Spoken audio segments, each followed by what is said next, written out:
ಇದು ಹೆಬ್ಬುಗೋಡಿ ಪಾದಚಾರಿ ಮಾರ್ಗದ ಪರಿಸ್ಥಿತಿ. ಜನರು ನಡೆದು ಹೋಗಬೇಕಾದ ಫುಟ್ಪಾತ್ ಇಂದು ಕಸದ ಗುಡ್ಡೆಯಾಗಿದ್ದು, ಸಾರ್ವಜನಿಕರು ಅನೇಕ ಸಮಸ್ಯೆಗಳನ್ನು ಎದುರಿಸುತ್ತಿದ್ದಾರೆ.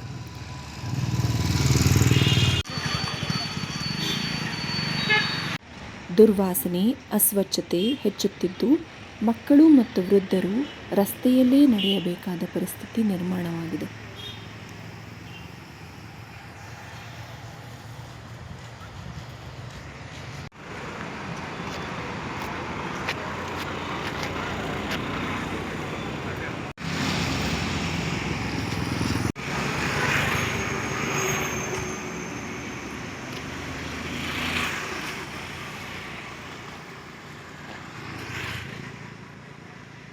ಸ್ಥಳೀಯರು ಹಲವು ಬಾರಿ ದೂರು ನೀಡಿದರೂ ಸಮಸ್ಯೆ ಇನ್ನೂ ಹಾಗೆಯೇ ಉಳಿದಿದೆ.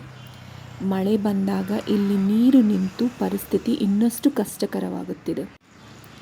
ಪಾಲಿಕೆಯ ಆರೋಗ್ಯ ಅಧಿಕಾರಿಗಳು ತಕ್ಷಣ ಕ್ರಮ ಕೈಗೊಂಡು ಕಸ ತೆರವುಗೊಳಿಸಿ ಪಾದಚಾರಿ ಮಾರ್ಗವನ್ನು ಸಾರ್ವಜನಿಕರ ಬಳಕೆಗೆ ಯೋಗ್ಯವಾಗಿಸಬೇಕು.